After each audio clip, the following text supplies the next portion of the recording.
Welcome to Howard's Opinion, the podcast where we dive into the most intriguing stories in the world of sports. I'm your host, Howard, and I'm excited to share today's top headlines with you. We're starting off with a story that's got everyone talking: Bill Belichick's shocking first-ballot Hall of Fame snub. The legendary coach, widely regarded as one of the greatest in NFL history, was surprisingly left out of the Pro Football Hall of Fame's latest class. This news has sent shockwaves throughout the sports world, with many notable figures weighing in on the decision.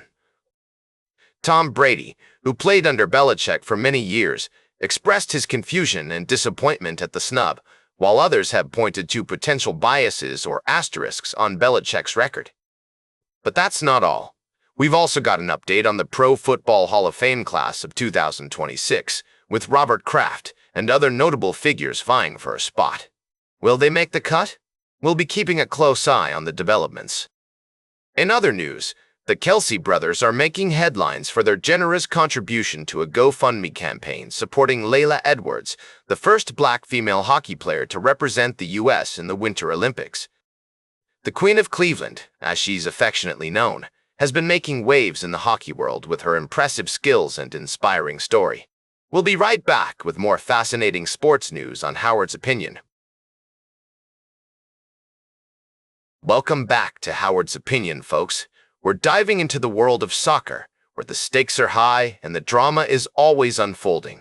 Today we're talking about a move that's got everyone in the sports world buzzing: Alex Freeman's transfer from the MLS to Villarreal in Spain. This young fullback has been making waves with his impressive skills on the field, and now he's taking the leap to play in one of the most competitive leagues in the world. Now, I know what you're thinking. Is this a smart move for Freeman, especially with the World Cup just around the corner? Will he be able to adjust to the new team, the new league, and the new level of competition in time to make an impact on the international stage? These are all valid questions, and ones that we'll be exploring in more depth as we break down this story. According to reports, Freeman's new coach, Pochettino, is confident that the young player will thrive in his new environment. In fact, Pochettino has given Freeman his blessing, saying that he needs to be very natural and take what you believe is the best option for you, for your family. But what about the risks?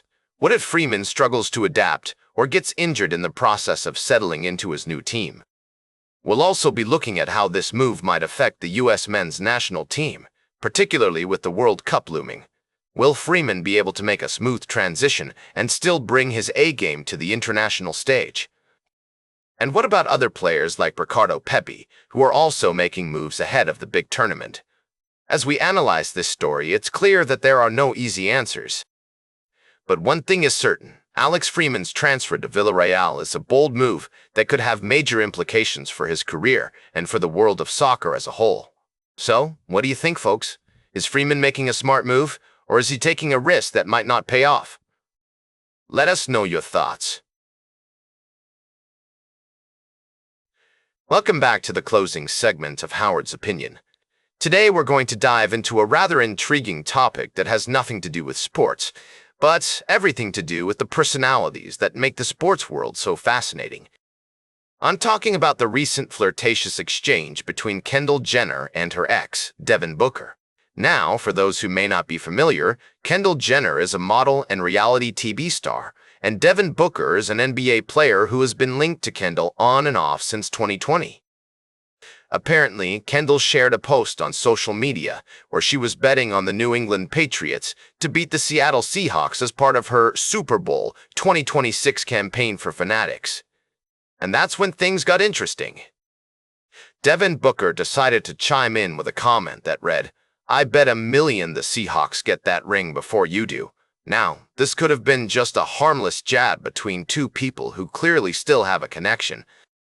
But what followed was a series of comments that have raised eyebrows and sparked conversations about their relationship. Kendall responded to Devin's comment by poking fun at his recent ankle sprain, saying, "How's the ankle?" And then Devin fired back with a rather steamy response, saying, "Come rub it. Now, I know what you're thinking." This is just a playful exchange between two people who are clearly still attracted to each other. But here's the thing. This exchange comes just days after Kendall starred in a new Super Bowl ad that poked fun at how her romances with athletes often lead to a decline in their sports performance. In the ad, Kendall jokes about the Kardashian curse, which is said to affect not only her exes but also the exes of her sisters. She says, "Any basketball player who dates me kind of hits a rough patch," and then she goes on to explain how she's been betting on it, using humor to address the rumors that have surrounded her relationships with athletes. And hold on. I'm not here to speculate about Kendall and Devin's relationship, or to weigh in on the validity of the Kardashian curse. But what I do find interesting is how this exchange highlights the complexities of celebrity relationships and the ways in which social media can both reveal and conceal the truth about these relationships. As someone who has spent years analyzing the intersection of sports and society, I have to say that this story fascinates me. It's a reminder that even when we think we know what's going on behind the scenes, there's often more to the story than meets the eye. And it's also a testament to the power of social media to shape our perceptions of celebrity relationships and to create new narratives about the people we admire. So, what do you think? Do you believe in the Kardashian curse, or is it just a clever marketing ploy? Let me know your thoughts in the comments. That's all for today's Howard's Opinion. Remember to like, share, and subscribe. And until next time, keep your head in the game.